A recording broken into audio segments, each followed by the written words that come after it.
So there's plenty of fitness coaches talking about how to lose weight successfully and what their plans entail and what it's going to cost you over what period of time. But what a lot of coaches don't tell you is the harsh statistics shows that 90% of people that have lost sizable amounts of weight regain that weight, some if not all, within 1 to 5 years. So today I'm joined by long-term client and one of my best friends, Gavin Pearson, who has been on both sides of the fence. Gavin had unfortunately crept up to 28 stone. He then lost 14 stone over a period of time, and he's now kept that weight off for the last 5 years. So we're going to talk about how he got big in the first place, what decisions he made to do something about it, and more importantly, how he successfully kept the weight off. So Gavin, if you could just give us a brief summary of how you had crept up to 28 stone in the first place. Well, it was over a number of years, really, and it was just like there's obviously a fine balance to maintaining a certain weight, losing weight, or putting it on. So I was always on the side of putting the weight on, and that was from a mixture of poor food choices, the size of the portions, alcohol, a lack of exercise, zero accountability, all the bad stuff, really. But it was like you don't really see it happening when it's happening to yourself over such a long period. And what did you weigh at your heaviest? We're just under 28 stone at my heaviest, yeah. And what sort of body weight were you hovering around at, and how long did it take you to get to that 28 stone? I don't know. Like I said, it was a gradual increase. So I was hovering around that 27.5 stone for a year or something like that, and then I realised that must have been 2009, and I realised that then I had to do something about it. The key thing was, there was a time in my life where I was wanting to think about having children, and I read this article in a magazine that said that there was a guy that were overweight and his kid were playing in the playground. The kid fell off the apparatus and he was too big to actually run and help his kid. And that was like a switch for me, like a turning point. So there you go, that was the trigger for Gavin. So his motivation was he wanted to be a healthier, fitter father. So for him, that was his why, and he wanted to make his why a big reason to help him address his weight management. And that's where I stepped in. Okay, so now we can talk very quickly about how Gavin lost the weight. So in the very early days, the size Gavin was at, a gym environment was not going to suit Gav. Confidence being in the gym, not being able to wear comfortable gym-based clothing. So I remember back in the early days, we used to go for walks around where Gav lived in Meltham at the time, walks in the countryside where it was quiet, just to increase his step count, increase his basal metabolic rate, as well as put Gav in a basic calorie deficit. Now, one of the interesting things with Gav was, at no point did we ever put Gav on a particular macro counted diet. All Gav did was ensured that he was in a calorie deficit. The law of thermodynamics cannot be cheated. You'll often hear me talk about this. Calories are king, and Gav was living proof of this. Gav managed to put himself in quite a steep calorie deficit and still enjoy. I remember he used to enjoy a chocolate milkshake. I'll never forget it. Yeah. As long as he came in a deficit, he could drink a chocolate milkshake, 2 of them every single day, and still be in a calorie deficit. How long do you think it took us to get you down from 28 stone to 14? Gav lost 50% of his body weight. In reality, it were like 3 years, but the whole process was over 5 years, really. But it will last 3 years, from 2012 to 2015 were the main sort of years when it really came off. But as the weight was coming off, you get more enthusiastic and more accountable. There's certain things you've got to do when losing weight, and it's about accountability and just showing up. I know it's all these cheesy sayings that you see on Instagram all the time, but showing up is forcing yourself to do some exercise when you can't be asked doing it, and just doing, even if you don't feel like doing your 30 minutes or what the stuff that Adam's told you, for example, you just do something and you feel better, and it just keeps the energy levels going. And it's all the thing is, when you're losing weight and getting fitter, it's like everything's related. So you get more energy, you're more enthusiastic, your clothes fit better, you look better, people comment saying nicer things, and it's a whole spiral, an upward spiral. if you like. So I think the takeaway from that is just getting started is a huge part of the battle. And as much as the cliches are cliched and maybe cheesy, but they do ring true. And once motivation starts to wane, and none of us are motivated from a day-to-day basis, it was the discipline that kept Gav going and got him to where he is today, where he's successfully sustained that weight management now for the sort of last 5, maybe even 6 years. Yeah. Now. What I think you should do is just tell the guys on here that when I did get down to sub 14 stone, I actually looked too skinny and sort of like I didn't look particularly well. But in my head, I was like, wow, this is like a new me and like 32-inch waist and everything like that. But it didn't suit my facial structure. So going back to about 2017, started weight training then and managed to put on 2 stone of muscle with not really much fat going on there. So yeah, I felt better at 16 stone. Today I'm 16 and a half stone, and I can bring you on to the reason why I've crept up an extra half stone. I'll quickly do that if you want. Sure, go for it. Yeah, so when lockdown came, same old thing that everybody did, we stopped training as hard, and then we weren't socialising and drinking more, and yeah, over a period it crept up to sort of like the 18 stone mark, but I knew exactly what I needed to do to get it back down. So I think it was December 2022, so 6 months ago, I decided to, right, let's just go back to your old ways. And it's quite hard at the start, but as soon as you start to get your cardiovascular fitness up, the weight training was pretty good, or pretty consistent anyway, but you can't just lose, people say you can lose weight just from doing weights, but me personally, I believe you've got to put some cardio in there as well. So my mix, sort of like, Adam will probably come on and ask what sort of like my training mix is within the week, but yeah, I've now got down from 18 to sort of like sub 16 and a half, 16 stone being my ideal weight. So yeah, that's where we're at right now. And again, that's all part of the process. We know that the human and male body in particular gains muscle easier the lower the body fat levels are, mainly because insulin sensitivity is better, so your body's ability to tolerate carbohydrate improves. So our process was very much lose vast amounts of weight first, as quickly and as safely as we could do, while it being sustainable. And then, like Gav said quite correctly there, we changed the emphasis to much more resistance based training. So for every pound of muscle we built, his basal metabolic rate increased to the point where we did manage to stick on 2 stone of pure muscle onto his frame, to the point where his weight management is stable and he carries plenty of muscle tissue with a nice maintainable body fat percentage, and his health is now way more optimized because of that. So strength training is definitely the priority. That changes the body more than cardio does, but of course you can't omit all, we need cardiovascular, especially, we're both way into our 40s now, me more so than him.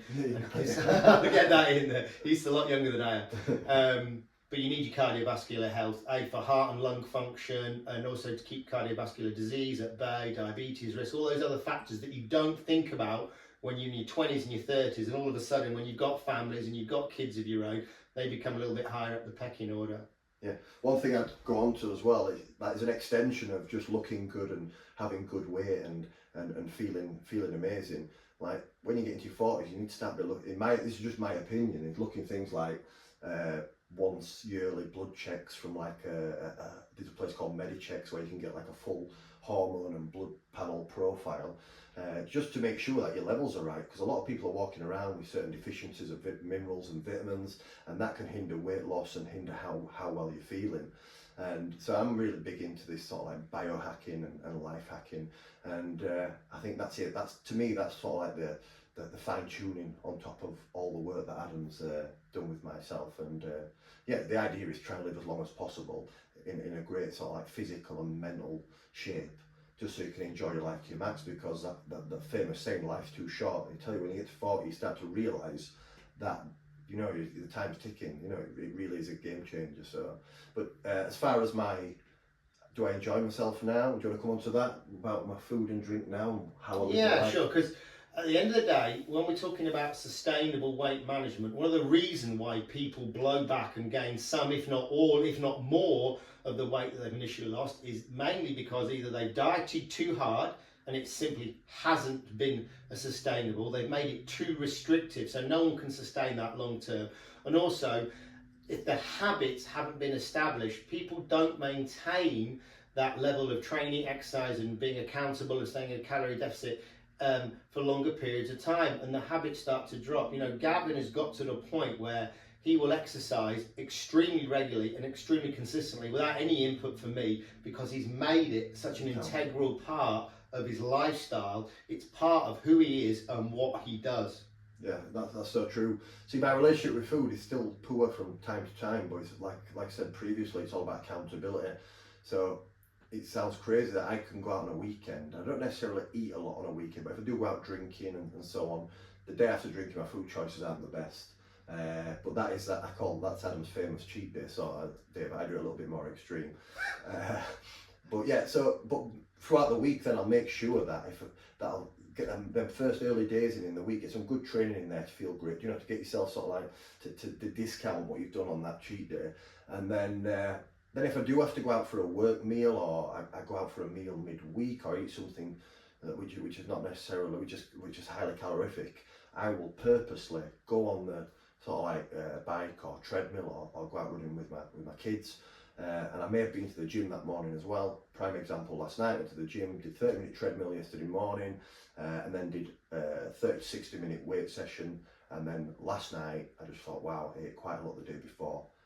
Took my eldest daughter out for a run, and just 20-30 minutes, just little bits like that, just to, number one, increase your metabolic rate, and number two, to just burn off some calories that you've put in you. And you've got to do this, and especially as you get over 40 as well. Your body doesn't, you just don't, your BMI, your basal metabolic rate decreases, and your body's just not as forgiving as what it was in your 20s and 30s. So if you want to look good and feel good, you've got to be accountable. You've got to just, if you do something bad, you've got to do something good, and it's as cut and shut as that for me. And I can't be one of them people that just get prep meals done on a Sunday, and then I eat broccoli and meat with no sauce on it for the whole week, like Adam. I can't do that. I need to be, so what I tend to do personally is I'll make sure that my diet's pretty clean in the week, but I won't do anything like keto, but my carbohydrate level will be around 100 grams a day, which most sort of like humans that aren't counting carbs and things are about the 300 gram plus mark. So I still get some nice carbs, but wasted carbs, your high GI stuff like your bread and your pastas, just have them in tiny quantities, or find a replacement for them, because if you just have a big carb heavy meal and then you just decide to watch TV, your body, number one, your insulin levels spike off the charts, so your body's not burning any fat, and inflammation increases, you end up just storing it as fat. And so Adam's educated me a lot, I've self-educated on the sort of like the science behind it as well. And you need to take responsibility for your own health. Nobody else will do it for you. And if you've got to research a little bit, there's loads of podcasts out there from like is it Diary of a CEO, Stephen Bartlett, people like that, and they talk. Have you noticed that Stephen Bartlett now has gone from a business podcast to a health podcast, because people realise that health is the most important thing. Without your health and fitness, mental health, you don't exist. So there's some really key takeaway points from all that. The first one that Gav picked up, and it's something, if you follow me on social media, you'll have heard me talk about this, the importance of a Monday workout. It's kick-starting that week well, shaking off the cobwebs of the bit of blowout that you may well have had at a weekend, especially with family life. So getting that first workout under your belt sets the tone for the week. Second point, I see a lot of people that exercise and nutrition runs very much hand in hand. When you're not exercising consistently, you tend not to put as much effort into your nutrition, and vice versa. Gav's living proof of that, and that definitely worked for him. Number three, the accountability and the education. I have educated a lot over the years with Gav, but Gav is also very self-driven to educate himself. So he's followed on his learning from what I've taught him and implement it for the times when he's not working with me, even though we do see each other most days. Even if he's not got a session with him, I see him in the gym and we'll say hello. And of course, we've become very good friends through the gym. We met at the gym many, many moons ago, and that's how we struck up our friendship and bond that we have today. Another key point on that was, Gav talked about the older we get, our hormone health. Hormone health does not get talked enough about. It is another missing link to our key to life quality and our weight management. Once our hormones start to deteriorate, our hormone profile starts to get worse as we get older, that is life, the more you regularly check it with a private company like Medichecks, who we have no affiliation with. I have mine checked every 2 to 3 months. I bet he does his just as regularly, if not more regularly. And of course, when you've been big, oh, the phone's ringing, you do affect your hormone health. Your insulin sensitivity does become poorer. You can make yourself more insulin resistant the bigger you are. And those problems can stay with you for a long period of time. It takes a long time for the body to start to reset hormone profiles and insulin sensitivity when you do start to lose vast sums of weight, like Gav has done. Yeah, I totally agree, Adam. It's the hormone thing. Like, I know I touched on the blood test side of thing, but the hormone thing's massive, especially for when guys get to 40, when women get to 40 and get perimenopausal and things. There's not enough, like I said, there's not enough data out there and enough support for people to understand that that's why they can't lose the weight as quickly. Again, it's about taking responsibility. There's plenty of clinics around that can test your hormone levels, and yeah, there's plenty of stuff you can do. It's just a matter of, do you want it that bad? So the Do You Want It Bad is how we talk about how big is your why. Fantastic book by Simon Sinek talking about your why needs to be big enough to make you do this regularly enough to sustain the results that you want over whatever period of time you decide to set for yourself. So Gav, if you were going to try and, if someone was watching this who has been through some yo-yoing and some fluctuation in their weight management, what would you say to them is the key to successful maintenance over a long period of time to keep your weight at a stable point? It's just a consistency. As I've gone over, it's just keep showing up, and you might have a week, like some weeks I might only do 2 times in the gym, but I'll do a couple of walks as well, and I'll feel a little bit guilty for only going into the gym twice, but I've still done it. Like, I won't take a whole week off. Like, even on holiday, I'll do little bits just to make me feel like I'm still contributing to the health that I want to maintain. So, and the accountability for the food and the amount of exercise you do. So it's just consistency and accountability. I keep saying them things, but that's all it is. But do you know, if someone's just starting off and they are yo-yoing, they just need to. It's the hardest thing, and it's the hardest thing. And there's a great book in there, the Habit one. What's it called? That one, Atomic Habits. And that shows in there that you need to set out your stall. So, like, let's say you are at home and you've just got an exercise bike, but you've got a gym membership that you don't ever use. Well, that exercise bike, you need to just set out your stall, so you're not getting tired from work or whatever, but you need to make sure that your trainers are there and your gym kit's there, ready to just go on and just force yourself to do that 20 minutes. You'll be so happy that you've done that, and not just for physical, for mental health, from the serotonin and dopamine rush from doing it. You just need to do it, and once you, and then if you carry on forcing yourself, it then doesn't become a chore. It then just becomes a habit, and then you get the guilt if you don't do it, and that might be unhealthy, having the guilt if you don't do it, but I don't care. I'd rather the guilt about not exercising than, but I take that guilt over the guilt of eating bad food and so on any day. Perfect. You heard the man. Simple words being repeated and reiterated, but without, again, sounding cliche, it doesn't need to be complicated. Get the basics right first. Apply the science and the theory and the practice of how to train effectively. Invest in a fitness coach who cares enough to help you along your way, and you cannot go far wrong.